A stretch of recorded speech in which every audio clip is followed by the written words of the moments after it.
जरा सोचो, तुम्हारे आसपास के लोग अजीबोगरीब तरीके से मरने लगे और कोई नहीं जानता कि ये सब कैसे हो रहा है। कुछ ऐसा ही होता है हमारी आज की कहानी में। कहानी की शुरुआत होती है अमेरिकन सॉफ्टवेयर डेवलपर बेन और शॉन से, जो एयरप्लेन से रशिया जा रहे थे। अचानक उनके प्लेन की लाइट चली गई, पर जल्द ही सब ठीक हो गया और वो सुरक्षित मॉस्को पहुंच गए। यहाँ पर वो अपनी ऐप के लिए इन्वेस्टर्स से बात करने आए थे। उनकी ऐप किसी भी इलाके में हो रहे प्रोग्राम्स और पार्टीज को ढूंढने में मदद करती थी। जब वो इन्वेस्टर से मिलने जा रहे थे तो उन्होंने देखा कि दो अमेरिकन लड़कियां उनकी ही ऐप का इस्तेमाल कर रही थी। आखिरकार वो इन्वेस्टर के ऑफिस पहुंच गए, पर वहां तो उनका साथी स्काइलर पहले ही इन्वेस्टर से बात कर रहा था। उसने बेन और शॉन की ऐप का आइडिया चुरा कर अपने नाम से बेच दिया और उन्हें धक्के मारकर बाहर निकलवा दिया। बाद में शॉन और बेन क्लब में शराब पी रहे थे कि शॉन की नजर एक सुंदर सी लड़की पर पड़ी, पर वो तो स्काइलर के साथ थी। जल्द ही उन्हें वही लड़कियां दोबारा दिखाई दी जो उनकी ऐप यूज कर रही थी, और मौका देखकर वो उनसे मिलने पहुंच गए। उनका नाम एनी और नैटली था।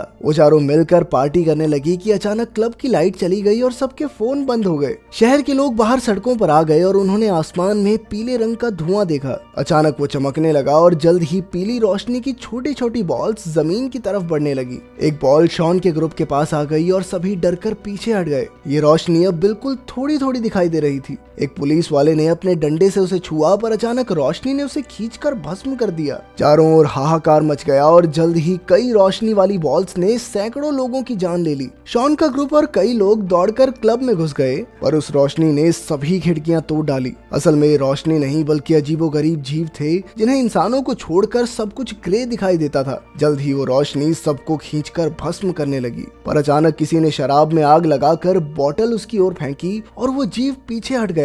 जल्द ही स्काइलर भी क्लब में घुस गया और फिर शॉन का ग्रुप छिपते हुए स्टोर रूम में पहुंचा। बाहर वो रोशनी बेरहमी से लोगों की जानें ले रही थी। अचानक कोई दरवाजा पीटने लगा तो नैटली ने देखा कि ये स्काइलर था। उसने स्काइलर को अंदर आने दिया और सभी कई घंटों तक अंदर ही छुपे रहे। यहाँ काफी खाना मौजूद था, जिस वजह से उन्हें कोई दिक्कत नहीं आई, मगर जल्द ही चिंता के मारे उनके बीच बहस छिड़ जाती थी। अब उन्हें यहाँ छिपे हुए 5 दिन हो गए और अब खाना खत्म होने ही वाला था। पिछले 27 घंटों से बाहर से कोई आवाज नहीं आई थी, इसीलिए उन सब ने बाहर निकलकर यूएस एम्बेसी तक पहुंचने का फैसला किया। बाहर उन्होंने देखा कि हर तरफ सन्नाटा था और हर जगह गाड़ियां खड़ी थी। वो यूं ही सड़कों पर आगे बढ़ने लगे, पर तभी अचानक उन्हें एक आवाज सुनाई दी। ये एक रशियन दादी थी, पर उसकी भाषा पांचों में से किसी को नहीं आती थी। आखिरकार चलते चलते वो एक पुल तक पहुंचे, जिसके उस पार यूएस एम्बेसी थी, लेकिन वो पुल बीच में से टूट गया था। अब वो चलते फिरते नदी को पार करने का रास्ता ढूंढने लगे। अचानक उन्हें रेड स्क्वायर पर एक पुलिस की गाड़ी दिखाई दी तो स्काइलर और दोनों लड़कियां पास ही में छुप गए,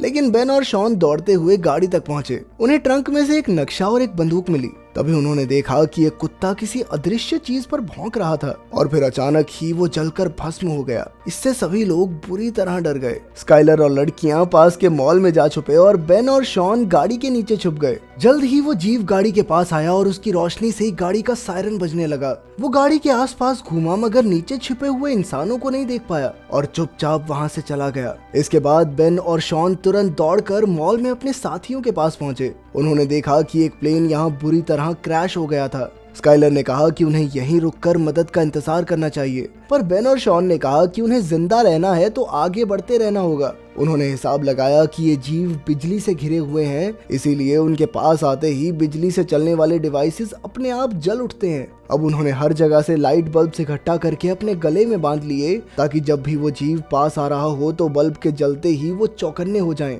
इधर शॉन ने देखा कि बाहर के बल्ब जलने लगे थे, यानी वो जीव पास ही था, पर वो डर के मारे कुछ कर नहीं सका, वहीं जम गया। मगर वो रोशनी उसके पास से यूं ही गुजर गई। जब वो जीव दुकान में घुसा तो नैटली भागी नहीं, शॉन ने उसे खींचकर वहीं जम जाने को कहा। एक बार फिर से वो चीज उन्हें बिना कुछ कहे पास से गुजर गई। तब शॉन को समझ आया कि वो कांच के पीछे खड़े हैं और उस जीव की बिजली की किरणें कांच के आर पार नहीं जा सकती। शायद इसीलिए वो उन्हें नहीं देख पाया। इसके बाद वो मॉल से निकलकर जैसे तैसे यूएस एम्बेसी पहुंचे, पर वो बिल्डिंग पूरी तरह बर्बाद हो चुकी थी। दरवाजे पर हजारों गोलियां बिखरी पड़ी थी। तभी स्काइलर को एक राइफल मिल गई। अब स्काइलर दरवाजे पर रखवाली के लिए रुका और बाकी सब अंदर की तलाशी लेने गए, पर वो बिल्डिंग पूरी तरह खाली थी। फिर वो कंट्रोल रूम में पहुंचे, जहां उन्हें सारे मामलों की रिपोर्ट्स मिली। इस रोशनी के हमले के 3 मिनट तक दुनिया भर में खबरें आती रही और उनके मुताबिक ज्यादातर शहरों पर कब्जा हो चुका था और इंसानों के पास इस रोशनी का सामना करने के लिए कोई हथियार भी नहीं था।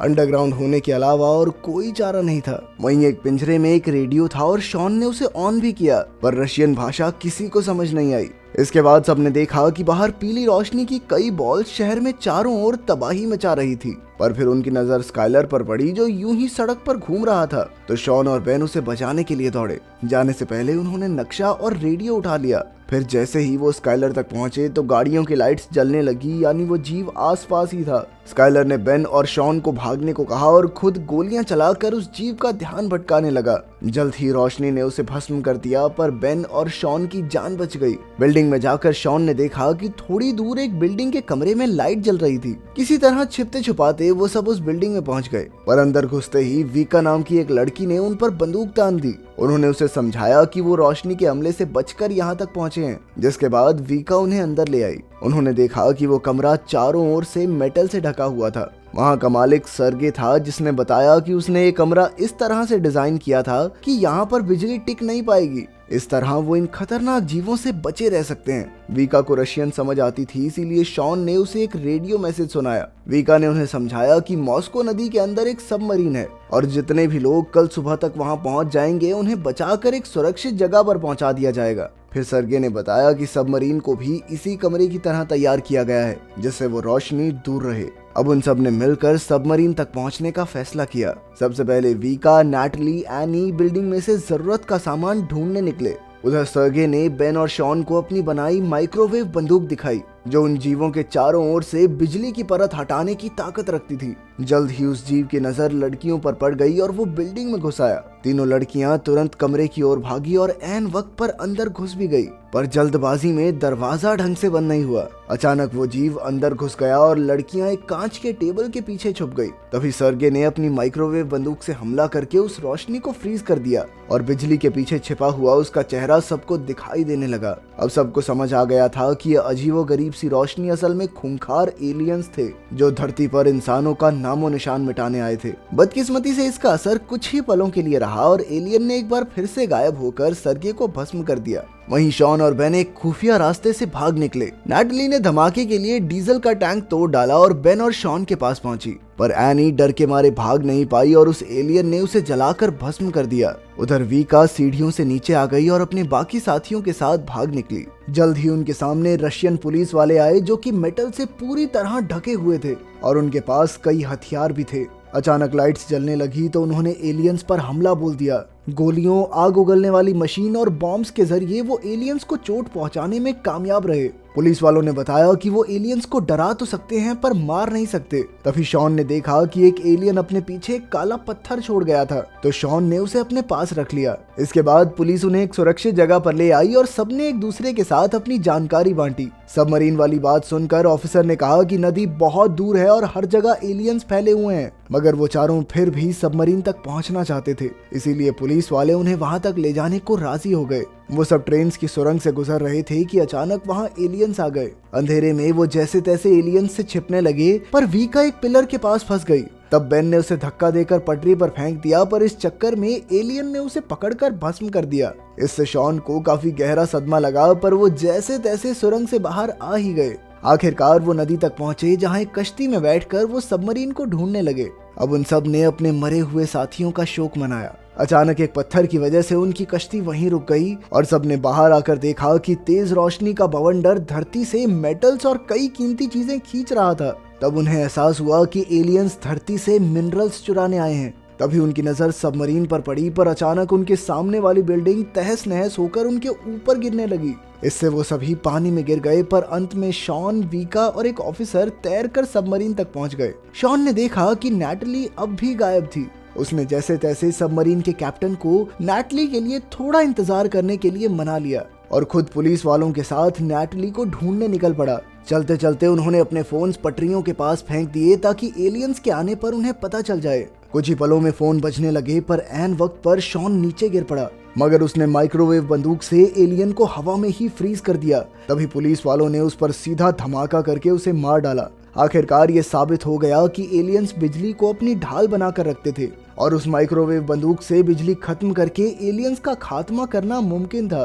तभी नैटली को उनकी आवाज सुनाई दी। वो एक बस में छिपी हुई थी और अब शॉन उसे बचाने गया। और पुलिस वालों ने जमीन पर पानी फेंक दिया ताकि माइक्रोवेव बंदूक का असर बढ़ सके। अब एलियंस पानी के पास जाने से डर रहे थे और अचानक वीका ने वहां आकर आग के धमाके कर दिए। पुलिस वालों ने माइक्रोवेव बंदूक चलाई तो पता चला कि वहां 3 एलियंस थे। आखिरकार जबरदस्त हमले करके उन्होंने एलियंस को खत्म कर दिया। उधर शॉन नैटली तक पहुंचा तो अचानक बस चलने लगी और पता चला कि बस में एक एलियन मौजूद था। शॉन ने उस पर बंदूक चलाई पर अचानक निशाना चूक गया।